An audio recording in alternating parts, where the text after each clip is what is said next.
Episode 2031-2035. Bab 2031, Meminta Bantuan. Seluruh tubuh terasa mati rasa. Dia jarang menggunakan teknik ramalan seperti ini, tetapi sekarang setelah dia akhirnya melakukannya, inilah hasil yang dia dapatkan, kematian yang dijamin belum pernah terjadi sebelumnya. Dia terdiam cukup lama. Akhirnya, dia tertawa dan menyimpan piring ramalan itu. Permaisuri kedua ada di dalam, begitu pula Yuyan Luo. Bahkan mereka tidak takut, jadi bagaimana dia bisa mendekat dan bersembunyi di luar? Lagi pula, pertempuran mana yang pernah dia hadapi selama bertahun-tahun yang tidak berada di ambang kematian? Dia sudah terbiasa dengan segala macam bahaya. Adapun hasil ramalan, jika memang akurat, tidak seorang pun perlu bekerja keras lagi. Dengan tingkat pelatihannya saat ini, dia samar-samar dapat merasakan bahwa takdir telah diatur oleh mereka yang berada di atas, tetapi itu masih tergantung pada usaha itu sendiri. Ketika keduanya digabungkan, itu pada akhirnya akan membentuk lintasan takdir seseorang. Dia tidak tahu bahwa saat dia memikirkannya, piring ramalan yang dia simpan di Brilliant Glass Bed miliknya mengalami perubahan baru. Kegelapan yang suram menjadi sedikit lebih redup, dan jejak cahaya putih muncul di kedalamannya. Tengkorak berdarah juga perlahan-lahan berserakan, tanda-tanda kesedihan yang luar biasa berubah menjadi kegembiraan. Novel bab-bab baru diterbitkan di Novel.co per meter. Zuan mengeluarkan formasi roda, dan tangannya bergerak cepat di permukaannya. Segera setelah itu, garis-garis cahaya terang menyebar di mana-mana. Meskipun dia memutuskan untuk mengambil risiko dan masuk, dia tidak akan masuk sepenuhnya secara membabi buta. Sebaliknya, ia mempersiapkan semua jenis formasi pertahanan sebagai persiapan untuk berjaga-jaga. Ketika memasuki lingkaran cahaya raksasa, bahkan Zuan dengan berlatihnya menjadi sedikit linglung. Itu seperti waktu dan ruang di dalamnya tergeser. Cahaya di dalamnya terdistorsi, dan kelima inderanya menjadi aneh. Semakin tinggi pelatihan seseorang, semakin jelas perasaan distorsi yang tidak wajar itu. Saat di ruangan itu terasa ada makhluk hidup yang masuk, angin bertiup kencang. Ini bukan angin biasa, angin itu memancarkan aura mengerikan yang bisa dirasakan bahkan dari jauh, seolah-olah bisa langsung mencabik seluruh daging seseorang, lalu menghancurkan tulang-tulangnya hingga menjadi debu. Sepotong batu giok milik Zuan mulai bersinar. Itu adalah ubin giok yang diberikan Raja Bijaksana Merak kepadanya, sesuatu yang digunakan secara khusus untuk menghadapi aliran spasial yang kacau. Benar saja, seolah merasakan ubin giok miliknya, aliran kacau itu terbelah pada kedua sisi. Begitulah, waktunya berlalu. Zuan merasa tidak berbobot, dan ia merasa seolah-olah dunia berputar di dalam dirinya. Sebelum dia menyadarinya, dia mendarat sekali lagi di tanah yang keras. Namun, hal berikutnya yang ia lihat bukanlah cahaya yang terdistorsi. Ia menstabilkan tubuhnya dan melihat sekelilingnya, tercengang. Awalnya, dia mengira bahwa tanah yang disegel itu akan menjadi tempat yang penuh dengan darah dan api, bangunan yang hancur, dan banyak mayat, tetapi tidak ada sedikit pun pembantaian. Sebaliknya, itu adalah hamparan putih yang luas. Ada es, salju, dan angin dingin yang membentang sejauh mata memandang. Dia tidak bisa melihat jejak kehidupan, bahkan satu tanaman pun. Salju membentang tanpa henti di kejauhan. Bahkan dengan kultivasi Zuan saat ini, dia bisa merasakan dingin di tulangnya. Mudah untuk membayangkan betapa rendahnya suhu tempat itu. Cahaya terang tiba-tiba mulai berkedip di sekelilingnya. Zuan terkejut, karena itu adalah reaksi formasi yang bertahan terhadap racun. Meskipun dia kebal terhadap racun, dia tidak perlu menguji racun sendiri, karena itu, dia telah menyiapkan formasi. Sebelumnya, sekarang tampaknya udara di sekitarnya mengandung racun. Meskipun itu bukan jenis yang akan langsung membunuh seseorang, seiring berjalannya waktu, racun itu akan mulai menggerogoti anggota tubuh dan tulang seseorang. Ketika dia mengingat bahwa sudah cukup lama sejak permaisuri kedua dan yang lainnya masuk, Zuan menjadi semakin khawatir. Mereka yang memiliki tingkat kultivasi yang lebih rendah kemungkinan besar telah terkena racun dan kehilangan sebagian besar kekuatan tempur mereka. Tiba-tiba, sebuah formasi melonjak dengan cahaya kuning, lalu pecah menjadi bintik-bintik cahaya bintang, membuat Zuan gemetar. Formasi pertahanan itu tidak terlalu kuat, tetapi memiliki kegunaan khusus, yaitu dapat mendeteksi kedatangan makhluk nyata apapun. Dia juga telah menyiapkan banyak formasi penangkal kejahatan, jika ada roh tak berwujud yang mendekat, dia juga akan waspada. Dengan kultivasinya saat ini, dia tidak membutuhkan pertahanan yang kuat. Bagaimanapun, sekuat apapun formasi, itu tidak akan lebih kuat dari tubuhnya sendiri. Meski begitu, sekarang dia berada di tempat yang belum pernah dia kunjungi sebelumnya yang penuh dengan bahaya, ditambah dengan hasil mengerikan dari ramalannya sebelumnya, dia tidak punya pilihan selain melakukan kewaspadaan penuh. Karena itu, formasi waspada ini sangat cocok untuknya. Dengan begitu, dia tidak akan disergap oleh makhluk tak dikenal dan dihabisi tanpa mengetahui apa yang terjadi sama sekali. Zuan melihat sekeliling, tetapi sedikit bingung, karena dia jelas tidak merasakan adanya musuh yang mendekat. Mengapa formasi itu membuatnya waspada? Dia menyiapkan beberapa formasi, dan kemudian formasi itu hancur satu demi satu. Beberapa makhluk tak dikenal jelas menyerang mereka. Tiba-tiba, dia mencibir dan berseru, "Aku menemukanmu." Dia mengulurkan tangannya dan menekan ke bawah. Tanah langsung terbelah, dan kekuatan hisap yang mengerikan menyeret sesosok tubuh keluar. Zuan tercengang, karena benda dalam genggamannya sebenarnya adalah manusia salju. Itu persis seperti manusia salju yang dibuat orang-orang di dunianya sebelumnya.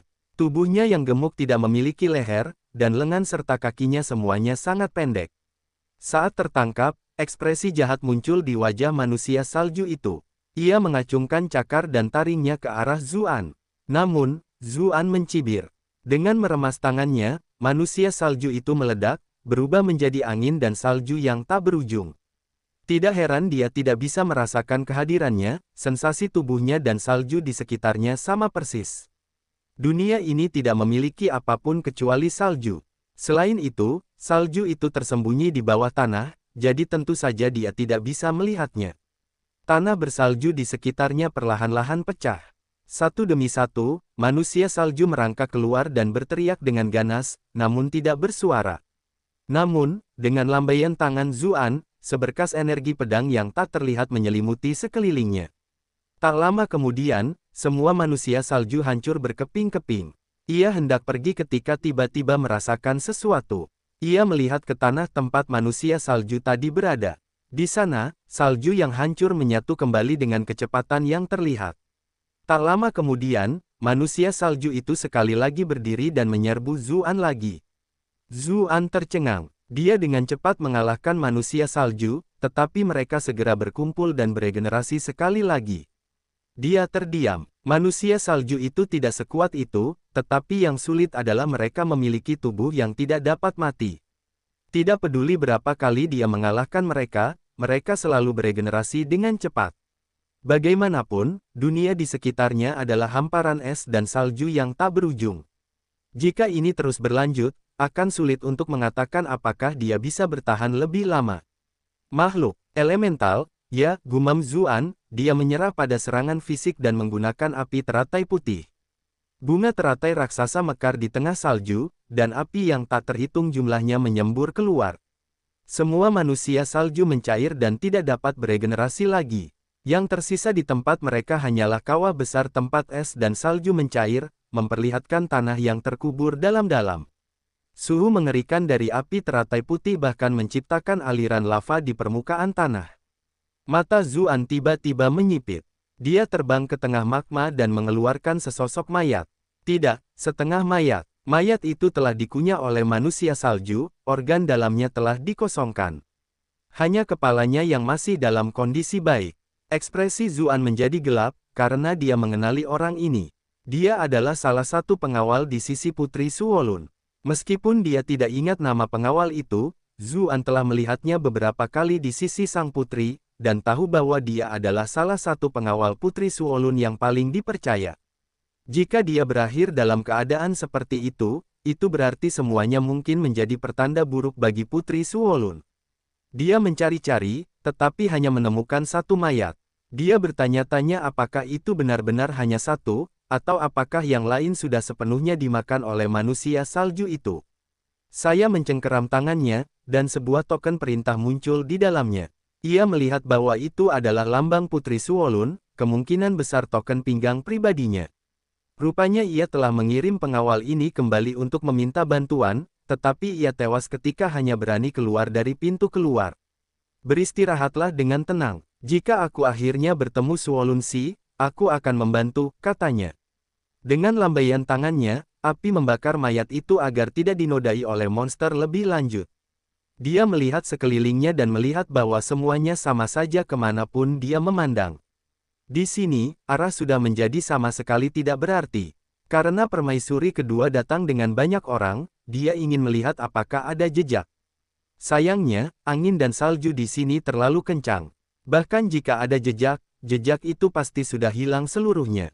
Sayang sekali Hong Lei tidak ada di sini, atau jimat merah kuningnya yang bersinar akan sangat cocok untuk mencari orang. Setelah memikirkannya, ia mengeluarkan piring ramalan itu lagi. Namun setelah menggunakannya, ia melihat bahwa posisinya dapat menunjukkan air, sedangkan posisi gen menunjukkan gunung, yang berarti gunung-gunung itu tinggi dan airnya di dalam. Jalan di depan akan penuh dengan kesulitan. Namun, ramalan itu memberikan hasil, yaitu menuju ke barat daya. Karena aku tidak punya petunjuk lain, lebih baik aku pergi ke barat daya terlebih dahulu, gumam Zuan pada dirinya sendiri, lalu langsung menghilang di kejauhan. Setelah menempuh perjalanan beberapa ratus ribu tahun, ia tiba-tiba mendengar teriakan lemah akibat pertempuran di tengah angin dan salju.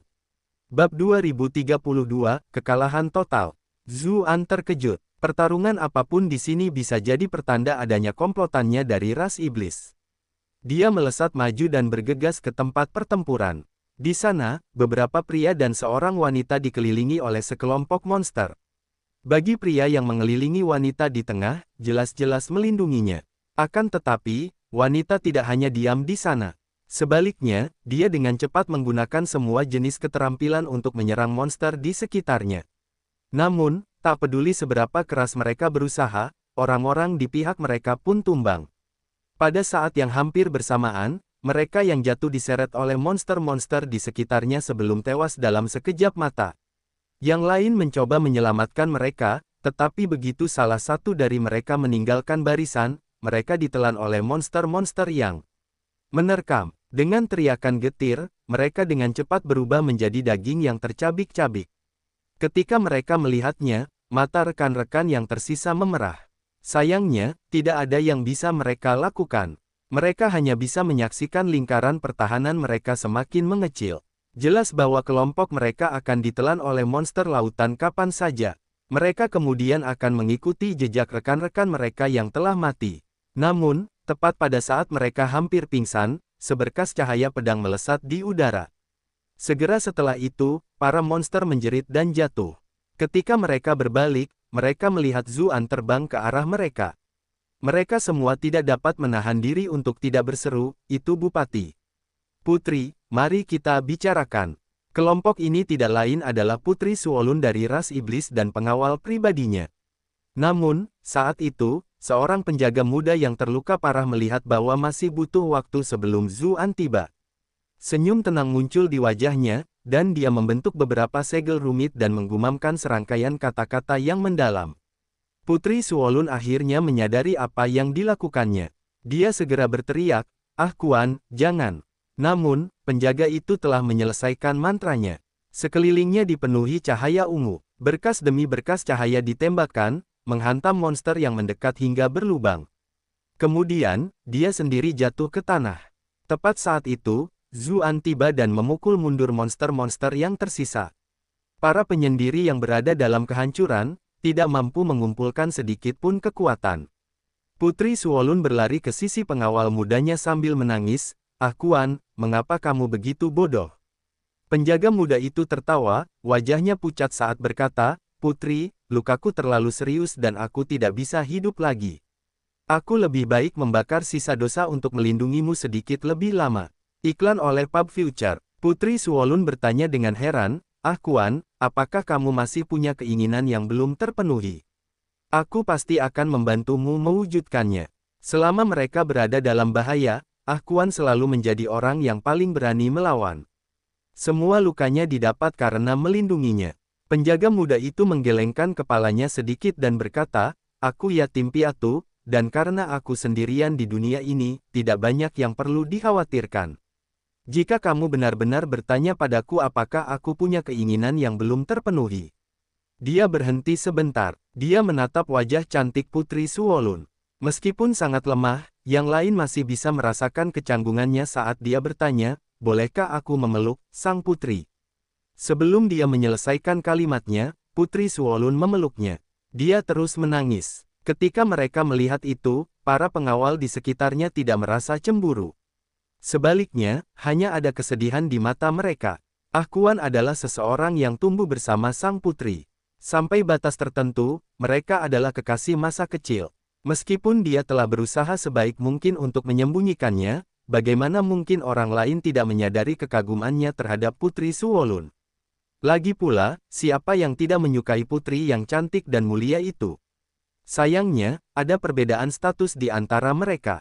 Seorang penjaga seperti Ah Kuan memahami tanggung jawab dan takdirnya, jadi dia hanya bisa mengubur cinta dalam-dalam di lubuk hatinya. Hanya pada saat-saat terakhir hidupnya dia akhirnya melepaskan kekhawatirannya dan membuka hatinya. Ketika merasakan sang putri cantik memeluknya dan bahkan menangis karenanya, senyum akhirnya muncul di wajah pemuda bernama Ah Kuan itu. Dia mengangkat tangannya untuk menyeka air mata di wajah sang putri, tetapi di tengah jalan, dia telah menghabiskan seluruh tenaganya. Kemudian, tangannya jatuh lemas ke tanah, dan ia menghembuskan nafas terakhirnya. Ah Kuan. Para penyintas tak berdaya menahan tangis. Zuan menghela napas ketika melihat pemandangan ini. Siapa yang tahu berapa banyak situasi serupa akan muncul dalam pertempuran melawan monster asing. Para monster yang tadinya menjaga jarak, waspada terhadap pedang Qi Zuan, kini menjadi sedikit gelisah. Rasa lapar yang melanda mereka membuat mereka semakin mendekat. Ketika Zuan melihat rahang monster itu meneteskan air liur dan mengeluarkan bau busuk, dia mendesah dalam hati. Dunia ini memiliki ras iblis dan ras setan, tetapi mereka masih tampak seperti manusia. Jika mereka menyembunyikan beberapa sifat unik mereka, mereka tidak akan mengalami kesulitan sama sekali untuk berbaur dengan masyarakat manusia. Sementara itu, monster asing ini tampak sangat berbeda. Mereka datang dalam berbagai bentuk dan ukuran yang berbeda dan aneh, dan bahkan binatang buas di dunia ini tampak menawan dibandingkan dengan mereka. Tentu saja, monster-monster ini tidak diragukan lagi hanya berada di level terendah. Demonic Mother Book dan War Priest yang pernah ditemui Zuan sebelumnya semuanya memiliki kecerdasan yang lebih tinggi, sementara ini lebih seperti monster yang bergerak berdasarkan naluri mereka sendiri. Misalnya, mereka ditakuti oleh pedang Zuan, tetapi beberapa saat kemudian, mereka tidak dapat menahan rasa lapar mereka dan mendekat lagi. Dapatkan novels terbaru di novel.com.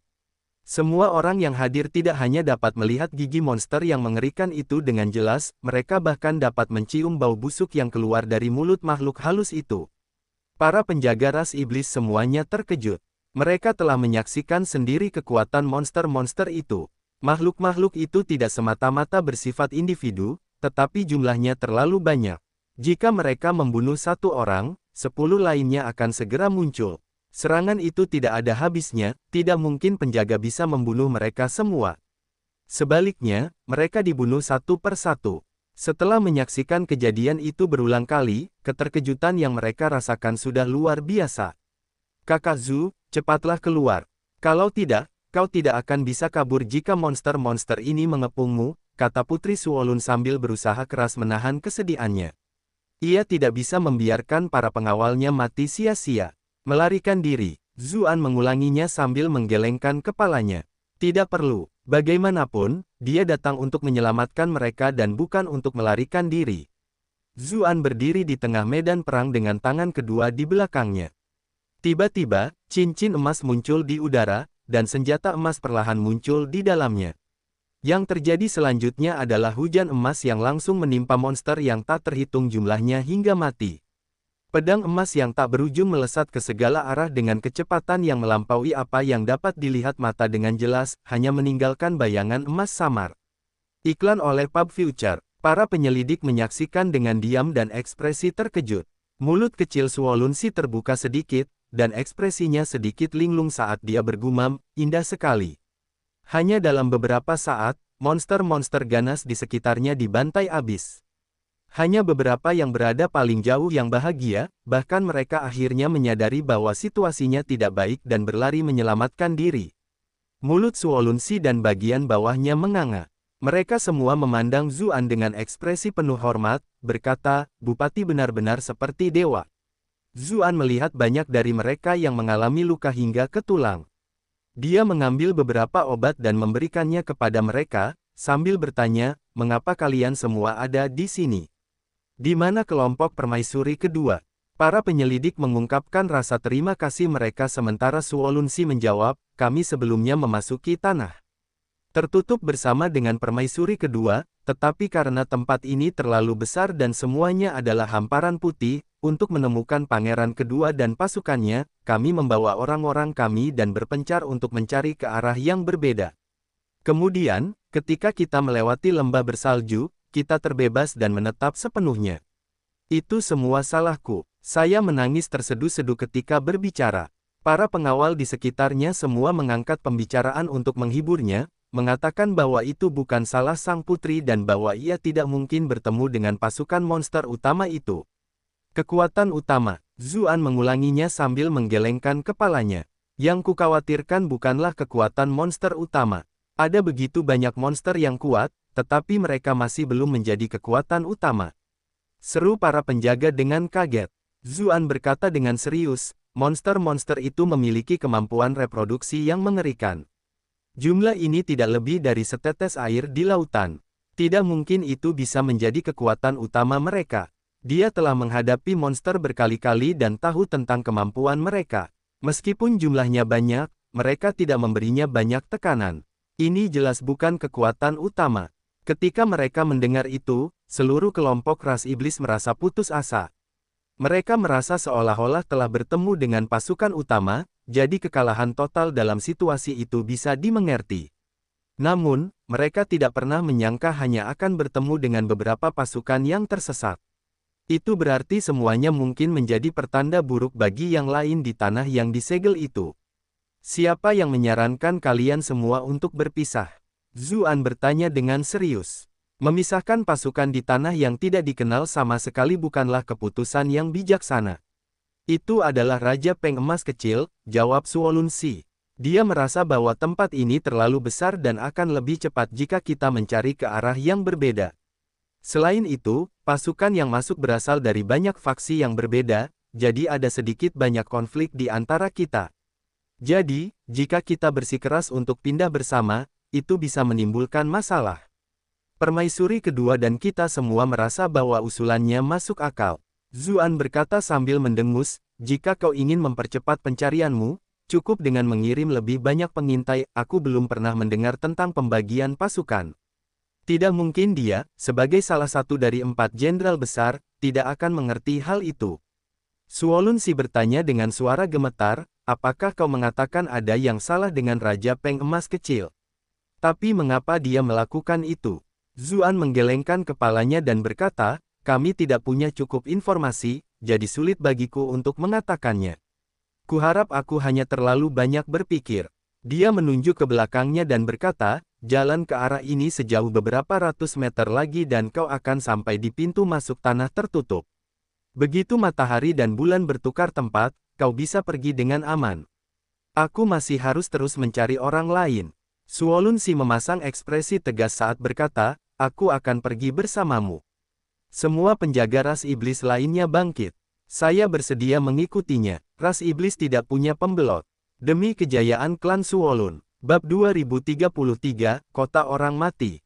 Zuan mengerutkan kening dan berkata, kalian semua terluka parah saat ini, dan perlu kembali dan pulih secepat mungkin. Kalian bisa menyerahkan sisanya padaku. Kunjungi blog saya untuk pembaruan terbaru. Suolunsi menggelengkan kepalanya sedikit dan berkata, saya hanya mengalami beberapa luka ringan. Setelah menggunakan obat Anda, saya sudah cukup pulih. Begitu banyak prajurit pemberani dari ras iblis kita yang tewas di sini, dan saya tidak bisa membiarkan mereka mati dengan cara yang tidak jelas. Saya mesti mencari tahu apa yang terjadi di sini. Ini adalah tanggung jawab saya sebagai anggota klan Suolun. Tepat pada saat itu, para pengawal di sebelahnya juga angkat bicara setuju. Setelah melihat mantan rekan mereka tewas mengenaskan dalam pertempuran, mereka semua dipenuhi amarah dan keinginan untuk membalas dendam. Setelah mengetahui bahwa mungkin ada konspirasi yang terlibat di sini dari kata-kata Zuan, perasaan itu semakin kuat. Pada saat itu, Suolunsi berkata kepada mereka, "Kalian semua, kembalilah dulu. Luka kalian terlalu parah." Ketika mereka mendengar ucapannya, para pengawal menjadi panik. Mereka hendak mengatakan sesuatu ketika mereka mendengar sang putri melanjutkan, "Selain itu, kalian semua masih memiliki misi penting, yaitu membawa informasi dari sini kembali keluar. Selain itu, kalian semua perlu berkoordinasi dengan bala bantuan klan Yun, Rong, Wu, dan Suolun kita sendiri, atau mereka akan mengulangi bencana yang sama seperti yang kita alami." Mendengar hal itu, semua penjaga pun memahami pentingnya misi mereka dan tidak lagi agresif untuk tinggal. Zuan juga berkata, "Putri, kamu juga harus kembali. Begitu banyak orang yang mengorbankan nyawa mereka untuk melindungimu, jadi bagaimana kamu bisa melanjutkan imajinasimu?" Suolunsi menjawab dengan serius, "Baik pria maupun wanita, orang-orang dari klan Suolun kita semuanya adalah pejuang pemberani, jadi bagaimana mungkin kita takut mati? Jika orang yang sudah meninggal itu mengawasiku sekarang dan tahu bahwa mereka melindungi seorang pengecut, mungkin mereka tidak akan bisa meninggal dengan tenang." Para pengawal lainnya pun membungkuk dan berkata, "Kami mohon kepada Bupati untuk membawa serta sang putri." Zuan agak gelisah. Sejujurnya, dia benar-benar tidak ingin membawa beban tambahan berupa Suolunsi bersamanya. Suolunsi tampaknya telah menebak pikirannya dan dengan cepat menambahkan, "Bupati baru saja tiba dan tidak tahu banyak tentang tanah yang disegel itu. Karena itu, aku bisa menjadi pemandumu." Zuan mengangguk dalam hati. Bagaimanapun, dia adalah wanita yang cerdas. Dalam keadaannya saat ini, dia tidak bisa terus-terusan menolaknya dan berkata, "Kalau begitu aku akan merepotkanmu." Suolunsi akhirnya menghela napas lega. Kemudian, ia mengucapkan selamat tinggal kepada bawahannya, dan juga jenazah Ah Kuan. Ia menugaskannya untuk membawanya kembali ke klan Suolun dan menguburnya di tanah pemakaman klan. Setelah melihat bagian bawahnya menghilang di antara angin dan salju, dia menyeka air matanya dan berkata dengan nada meminta maaf, "Maaf, aku membuat kakak perempuanku menunggu lama." Iklan oleh Pub Future. Ketulusan sang putri benar-benar mengagumkan, kata Zuan sambil mendesah. Suolunsi tersenyum sedih ketika berkata, "Dibandingkan dengan apa yang telah mereka lakukan padaku, apa yang telah kulakukan sungguh kecil." Zuan terdiam. Dia baru saja melihat begitu banyak orangnya meninggal, jadi tidak ada bentuk penghibur yang bisa membantu saat ini. Suolunsi menjelaskan pikirannya dan berkata, "Kakak Zu, sebelum pasukan berpisah, pasukan utama permaisuri kedua bergerak langsung ke utara." Zuan mengangguk dan menuju ke utara. Suolunsi segera mengikutinya. Dia adalah putri ras iblis, jadi dia tentu saja memiliki banyak senjata ajaib yang membantunya terbang. Tentu saja, dia masih jauh lebih lambat dari Zuan. Beberapa saat kemudian, Zuan mengerutkan kening dan terbang kembali, sambil menyarankan, "Bagaimana kalau aku membawamu bersamaku?" Suolunsi tahu bahwa dia terlalu lambat dan tidak bisa menahan rasa malu. Dia menjawab, "Aku akan merepotkanmu."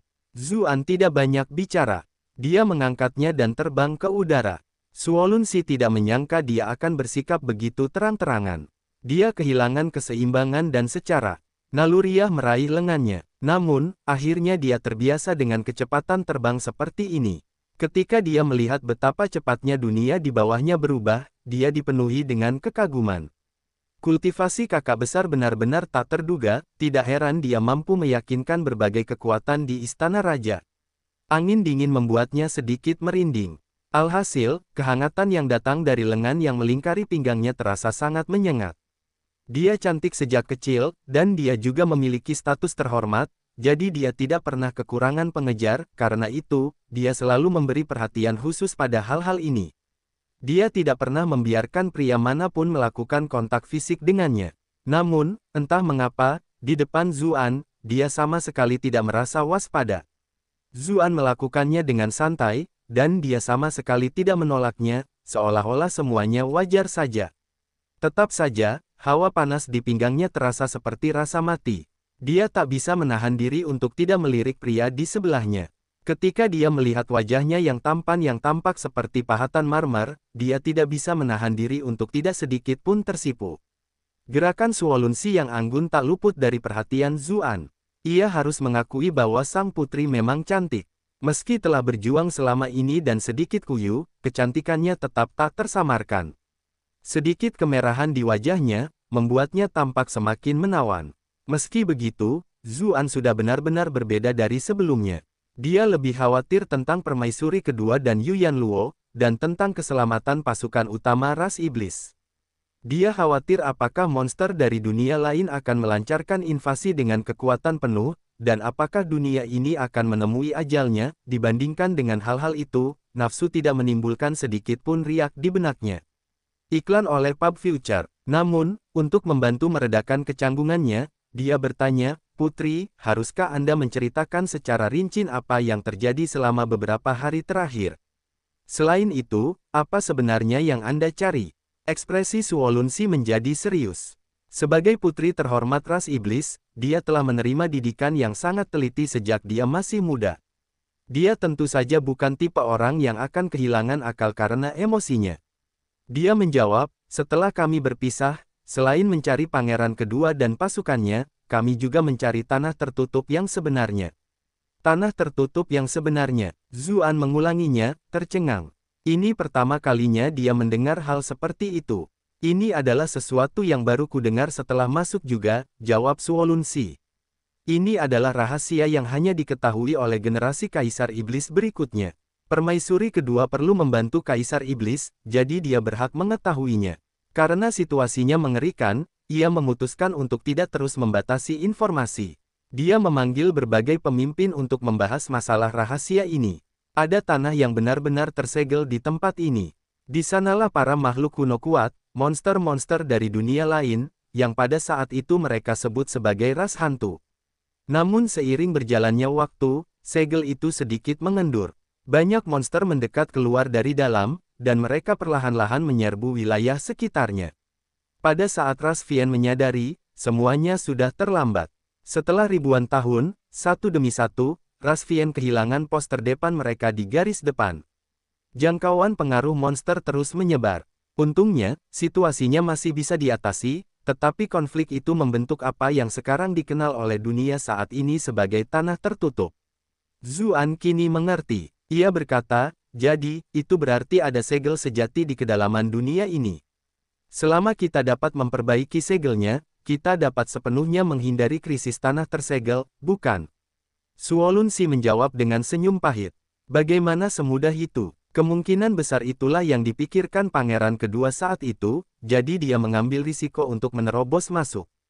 Saat ini, semua orang telah berkorban begitu banyak karena dia. Yang harus kita fokuskan sekarang adalah mencoba mengendalikan wilayah luar tanah yang disegel, mencegah monster di dalamnya keluar, itu seharusnya sudah cukup." Zuan sebenarnya mulai sedikit mengagumi pangeran kedua. Orang itu memiliki pengetahuan strategis yang tajam, tetapi dia sedikit lebih-lebihkan kemampuannya. Ini adalah masalah yang tidak dapat dipecahkan oleh Kaisar Iblis sebelumnya selama ribuan tahun, namun dia pikir dia sendiri yang dapat menyelesaikan semuanya. Dia mungkin menjadi gila karena putus asa, bukan? Dia tahu bahwa dia sudah hampir ditelantarkan dan hanya bisa menghabiskan pasukannya di sini. Untuk memperjuangkan kesempatan hidup itu, dia hanya bisa mengambil risiko. Zuan dan permaisuri kedua masih terlalu ceroboh. Mereka tidak pernah menyangka dia benar-benar akan membuat pilihan seperti itu. Kemudian, Suolunsi dan Zuan membicarakan apa yang telah terjadi selama beberapa hari terakhir. Setelah Zuan mendengarkan semuanya, dia merasa ada sesuatu yang tidak beres, tetapi dia juga tidak dapat menjelaskannya dengan jelas. Tiba-tiba, seberkas warna merah berkelebat di depan mereka. Bahkan perhatian Suolunsi pun tertarik ke arah itu. Bagaimanapun, dunia di sekitar mereka tidak berisi apapun kecuali hamparan warna putih bersih, namun kini, seluruh area berwarna merah. Bagaimana mungkin itu tidak mengejutkan? Mungkinkah ini tanah tersegel yang sebenarnya? Suolunsi bergumam, suaranya bergetar. Zuan menggelengkan kepalanya sedikit dan berkata, "Itu tidak mungkin. Jika sedekat itu, setidaknya satu kaisar iblis bisa mencapai tempat ini selama beberapa ribu tahun." Matanya tiba-tiba menyipit, karena dia sudah tahu apa jejak merah itu. Itu adalah sebuah kota mati yang seluruhnya berwarna merah karena darah. Bab 2034, Masalah. Aku, sepertinya mencium bau darah, kata Suolunsi, wajahnya agak pucat. Meskipun dia masih belum bisa melihat kota kematian dengan jelas, sebagai anggota ras iblis, indera penciumannya sangat sensitif. Ada kota kematian di depan sana, dan dari kelihatannya, pertempuran sengit telah terjadi di sana. Darahnya masih belum kering, Zuan menjelaskan dengan serius. Suara Suolunsi bergetar ketika dia berkata, mungkin itu pasukan permaisuri kedua. Zuan tidak menjawab. Sebaliknya, dia terbang lebih cepat. Tak lama kemudian, mereka tiba di luar kota. Sebagian besar kota besar telah terkubur di bawah salju, hanya beberapa dinding rusak yang masih terlihat. Kota itu tampaknya telah ditinggalkan oleh ras Vien sejak lama selama Perang Kuno.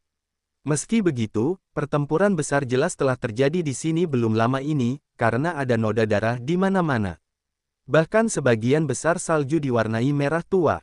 Ada bau busuk yang aneh, serta bau teman darah yang bercampur di udara. Bahkan Suolunsi, yang terbiasa dengan segala macam hal mengerikan, tidak bisa menahan muntah ketika dia melihat pemandangan itu. Zuan terus maju, dan Suolunsi segera mengikuti dari belakang.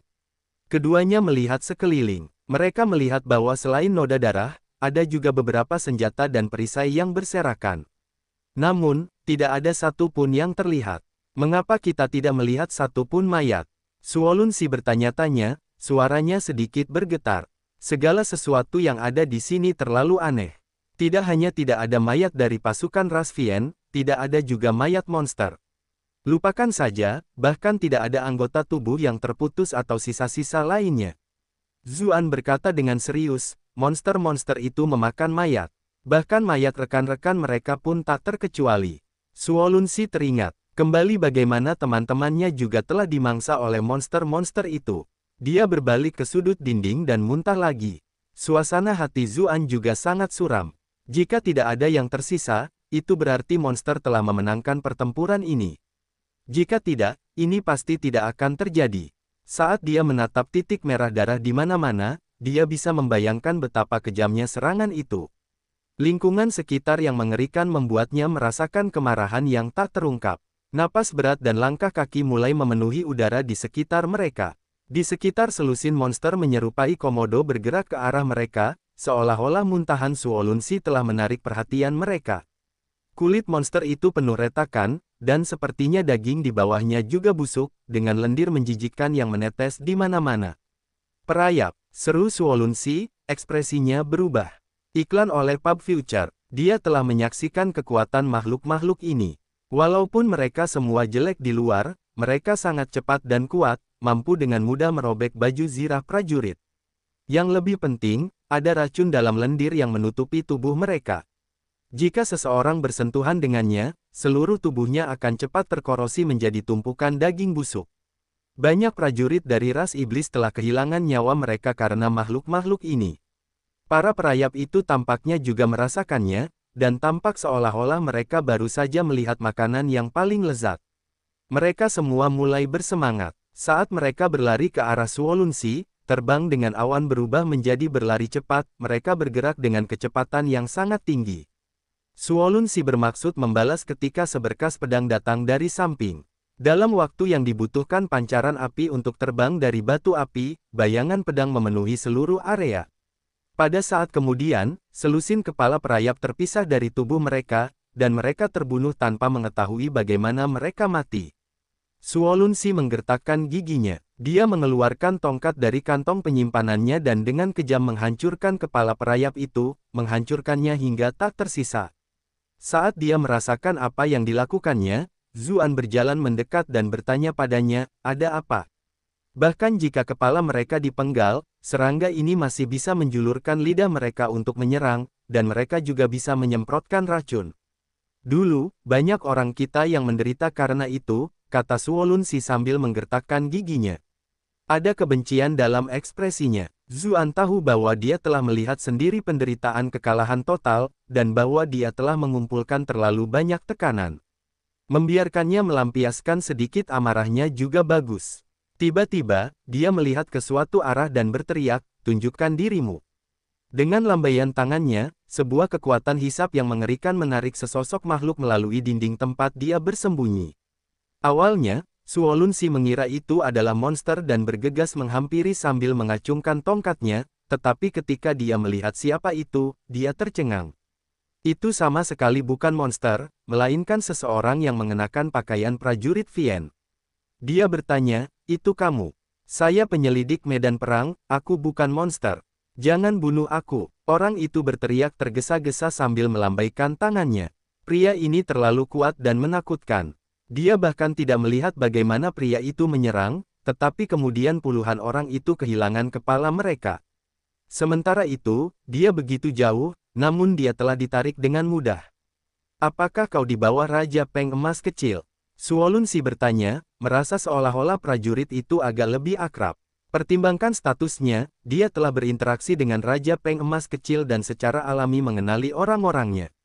Prajurit itu sangat gembira dan segera menjelaskan, "Ya, Putri, yang di bawah ini adalah Kapten Pengintai Pasukan Raja Little Golden Peng, Wang Gu. Saya bertemu dengan putri saya beberapa hari yang lalu." Zuan bertanya, "Kenapa kamu di sini? Apakah kamu penyendiri di tempat ini?" Sambil berbicara, ia mengamati prajurit itu. Orang ini cukup bersih, tanpa banyak bekas luka pertempuran. Wang Gu berkata dengan ekspresi cemas, "Raja Little Golden Peng mendengar bahwa pasukan permaisuri kedua dilepaskan oleh monster, jadi dia mengirimku untuk memeriksa situasi dan melihat apakah ada yang selamat. Ada puluhan saudara sepertiku yang pergi ke arah yang berbeda. Saat ini, sepertinya aku adalah satu-satunya yang menemukan tempat kejadian perkara." Suolunsi mendekat dan berkata, "Kakak Zhu, dia memang di bawah Raja Peng Kecil." Iklan oleh Pub Future. Zuan diam-diam memeriksa Wang Gu. Tidak ada monster yang menempel pada pria itu, jadi dia pergi sebelum bertanya, apakah mereka anggota pasukan utama permaisuri kedua. Kapten Pramuka Wang Gu menjawab, "Benar, tetapi menurut informasi yang kami peroleh, pasukan permaisuri kedua yang tersisa melarikan diri. Mereka tidak sepenuhnya dikalahkan." Mendengar itu, Zuan menghela napas lega. Selama permaisuri kedua belum meninggal, masih ada kesempatan. Dia bertanya, "Di mana permaisuri kedua sekarang?" Bawaan ini tidak tahu detailnya. "Saya hanya tahu mereka telah kabur. Mengenai ke arah mana mereka pergi, saya tidak yakin," jawab Wang Gu. "Di mana Raja Peng Emas Kecil?" tanya Zuan. Bahkan jika Kapten Pengintai tidak tahu, tidak mungkin seseorang dengan status Raja Peng Emas Kecil tidak akan tahu. "Sekitar 200 mil ke arah timur laut," kata Wang Gu sambil menunjuk ke suatu arah. "Bawa kami ke sana," kata Zuan, sambil berpikir bahwa 200.000 tidaklah terlalu jauh. Maksudnya adalah memeriksa situasi terlebih dahulu. "Mengerti," Wang Gu buru-buru menjawab sambil mengangguk. Kemudian, dengan goyangan tubuhnya, kedua pasang sayap tiba-tiba muncul, dan dia terbang ke udara. Dia berkata, "Bupati, Putri, silakan ikuti saya." Zuan mengangguk. Sebagai salah satu fotografer paling berbakat, Wang Gu tentu saja memiliki beberapa kemampuan. Dia dengan santai memegang pinggang ramping Suolunsi, lalu mengikutinya. Saat melihat Suolunsi tidak menentang sedikit pun gerakannya, Wang Gu sedikit terkejut. "Apakah Suolunsi akan menikah dengan Bupati? Saya harus memberi tahu Tuan Muda tentang informasi penting ini." Meskipun Wang Gu tidak lambat, dia masih jauh lebih lambat dari Zuan. Namun, Zuan tidak mendesaknya untuk bergerak lebih cepat, dan malah meluangkan waktu untuk merenungkan pikirannya. Sejak awal, dia sudah merasakan ada sesuatu yang tak beres. Sekarang, dia akhirnya tahu di mana letak masalahnya. Awalnya, dia diberitahu bahwa pangeran kedua memimpin pasukan utamanya ke tanah tertutup untuk memperbaiki segel kuno, dan dengan demikian akhirnya mengakhiri konflik. Diyakini bahwa tidak ada monster yang meninggalkan tanah tertutup baru-baru ini karena pasukan utama telah masuk langsung ke markas musuh. Primeval Iron City belum melihat tanda-tanda pertempuran. Jadi mengapa ada monster di mana-mana di dalam? Bukankah mereka seharusnya bertarung dengan sengit melawan pangeran kedua? Bagaimanapun, pasukan yang dipimpin pangeran kedua cukup kuat. Jika mereka merebut posisi strategis, menghadapi monster di sini seharusnya menjadi pertarungan yang seimbang. Begitu dia menyerbu masuk, seharusnya tidak ada cara bagi pertempuran untuk berakhir dengan cepat.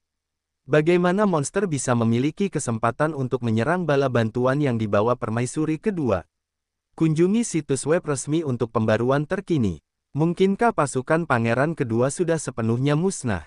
Atau ada monster yang sangat kuat yang telah menghancurkan seluruh pasukan? Jika demikian, mengapa mereka tidak meninggalkan tanah yang disegel itu? Tiba-tiba, dia berpikir dengan heran. Mungkinkah orang-orang ini melakukan semua ini dengan sengaja menggunakan dalih meminta bala bantuan untuk membawa pasukan Rasvien ke dalam? Bab 2035, Sebuah Pasukan. Aku juga memilikinya. Saat Zuan memikirkan segalanya, tanpa disadari ia telah tiba di sebuah kota. Ia dapat mengatakan bahwa kota ini juga pernah ditinggalkan oleh pasukan ras iblis di masa lalu. Setelah itu, kota itu sekali lagi diubah menjadi perkemahan oleh Raja Little Golden Peng. Bahkan dari kejauhan, Zuan dapat mengatakan bahwa susunan dan pembagian pasukannya jelas, dan pertahanannya juga kokoh. Dia mengangguk pada dirinya sendiri dan berpikir, seperti yang diharapkan dari Raja Little Golden Peng, salah satu dari 4 jenderal besar. Pasukan di bawah juga menyadari kedatangan mereka. Semua jenis busur silang antar kota dan meriam rune diarahkan ke kelompok mereka di udara. Wang Gu berkata, "Bupati, Putri, saya akan turun untuk menghubungi mereka terlebih dahulu." Zuan mengangguk, dan Wang Gu segera terbang turun. Suolun Si berkata, "Kakak Zhu, kita bisa mengundang Raja Peng Emas kecil untuk membantu kita menyelamatkan permaisuri kedua. Peluang keberhasilan kita akan lebih besar." Zuan menatap ke arah kota di bawahnya sambil berkata, "Mereka mungkin tidak mau melakukan itu." Suolun Si tercengang, lalu bertanya, "Apa maksudmu?" Dia tiba-tiba teringat kembali saat Zuan menyebutkan betapa anehnya usulan Raja Peng Emas kecil untuk membagi pasukan. Mungkin itu. Tiba-tiba, mata Zuan menyipit. Dia berharap, hati-hati. Begitu dia berbicara, dia mencengkeram pinggangnya dan menghindar ke samping. Pada saat yang hampir bersamaan, puluhan anak panah jatuh dari langit dengan kilatan-kilatan rune yang ditembakkan ke lokasi di mana mereka berada. Anak panah semacam ini dapat langsung menembus tembok kota, terutama daging manusia. Dapatkan bab novel terbaru di nov.elebj.com. Wajah Suolun Si berubah pucat pasi. Dia bertanya-tanya, apakah Raja Peng Emas kecil sudah gila? Iklan oleh Pub Future. Tidak, dia hanya memutuskan untuk berhenti berakting, kata Zuan sambil mencibir. Dia menatap pemuda berpakaian zirah emas yang berdiri di hadapan seseorang di tengah kota. Seperti yang diharapkan dari Bupati. Bahkan tindakan kejam seperti ini tidak akan bisa melukaimu sedikit pun, kata Raja Peng Emas kecil sambil tersenyum. Suaranya tidak keras, tetapi tetap terdengar jelas bahkan di tengah badai salju. Kultivasinya jelas cukup tinggi. Kenapa? Suolun Si tiba-tiba berteriak dengan marah, "Kamu memiliki status terhormat, dan klanmu telah menikmati kehormatan dan kekayaan selama beberapa generasi. Mengapa kau mengkhianati permaisuri kedua dan membawa malapetaka bagi banyak warga ras iblis?" Ketika pertama kali mendengarkan analisis Zuan, meskipun dia merasa ragu, dia dan Raja Peng Emas kecil tumbuh bersama dan memiliki tingkat status yang sama. Itulah mengapa mereka mudah berteman. Dia tidak percaya bahwa Raja Peng Emas kecil akan melakukan hal seperti ini. "Kenapa?" ulang Raja Peng Emas kecil, ekspresinya berubah dingin. "Ayahku tetap setia dan jujur pada ras iblis, namun, apa yang dia dapatkan sebagai balasannya pada akhirnya? Semua karena mereka sedikit takut padanya, dia dibunuh tanpa alasan oleh Kaisar Iblis, dan yang terburuk dari semuanya, kami bahkan tidak diizinkan untuk marah dan kami harus berpura-pura sangat berterima kasih kepada penguasa." Dia tampak sedikit gelisah ketika berteriak, "Kami adalah ras Peng Emas yang mulia, bukan sekadar anjing." Mendiang Kaisar Iblis memang salah dalam masalah ini, tetapi dia sudah mati. Bahkan jika kamu punya dendam, itu seharusnya sudah berlalu. Apakah hanya karena ini kamu mengumumkan permaisuri kedua dan klan lainnya? Monster-monster itu berasal dari dunia lain. Jika mereka benar-benar menyerang, apakah kamu pikir kamu akan bisa bertahan hidup? Suolun Si bertanya, merasa agak sulit untuk memahaminya. "Apa yang kau mengerti?" Raja Peng Emas kecil mencibir. "Mereka menyebut monster, dan kami menyebut iblis. Tidakkah kamu merasa nama kami sedikit mirip?" Suolun Si terdiam sesaat, lalu bertanya, "Apa maksudmu?" Raja Peng Emas kecil berdiri dengan kedua tangan di belakangnya. Saat dia menatap langit, matanya penuh kerinduan saat dia berkata, aku baru mengetahui hal baru ini. Kami para iblis dan monster dari dunia lain sebenarnya memiliki leluhur yang sama. Darah yang sama mengalir melalui kami. Zuan dan Suolunsi keduanya terdiam. Kamu sudah gila. Bagaimana mungkin kita satu spesies dengan makhluk-makhluk menjijikkan itu? Seru Suolunsi. Monster-monster yang berlendir itu masih segar dalam ingatannya. Mereka menjijikkan sebagaimana mestinya. Jika dia sama seperti mereka, maka dia lebih baik mati saja. Kami secara alami berbeda dari monster tingkat rendah itu, kami memiliki garis keturunan tingkat tinggi. Bupati, Anda mungkin pernah melihat monster tingkat tinggi, bukan? Mereka semua adalah makhluk yang sangat kuat, kata Raja Little Golden Peng dengan penuh semangat. Zuan berkata dengan acuh tak acuh, aku pernah melihat mereka sebelumnya, tetapi mereka semua adalah makhluk aneh dan bentuknya aneh. Mereka tidak menyamai iblis di sisi ini. Kita juga punya wujud asli. Jika kita tetap dalam wujud itu, manusia tentu tidak akan menyukai kita. Raja Peng Emas kecil tidak lagi memerhatikannya, dan malah mengulurkan tangannya kepada Suolunsi, berkata, adik Suolun, kita harus bersama. Lamar dengan kami, masa depan kita terletak di bintang-bintang di atas sana, bukankah berarti dunia kecil seperti ini? Namun, tak seorang pun menyangka Suolunsi akan menghela napas dan mengeluarkan tongkatnya, sambil berkata, bawalah aku terbunuh karenamu. Aku bahkan belum membalas dendam untuk mereka, jadi bagaimana aku bisa bergabung denganmu? Keras kepala, bunuh mereka, bentak Raja Peng Emas kecil, kehilangan kesabarannya saat melihat ekspresi tegas gadis itu.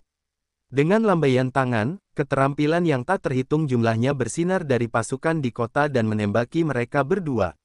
Zuan mencengkeram Suolunsi. Untuk menghindari garis-garis cahaya yang terus-menerus, dia bergerak secepat kilat.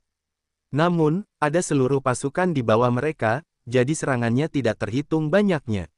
Semua jenis serangan datang dari semua arah yang berbeda. Strategi yang biasa, seperti menghindar, memancing, dan mengeksploitasi kelemahan, sama sekali tidak berguna.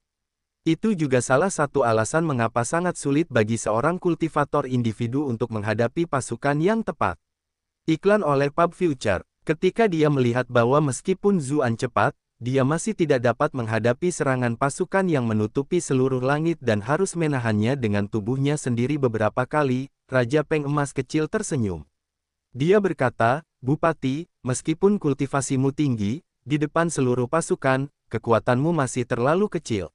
Semua pasukannya adalah pasukan elit, dan dia adalah salah satu dari 4 jenderal besar ras Vien, jadi kemampuan komandonya memungkinkan pasukan untuk menunjukkan lebih banyak kekuatan mereka. Tidak mungkin dia akan memberi Zuan kesempatan. Karena itu dia berencana untuk melemahkan Zuan begitu saja.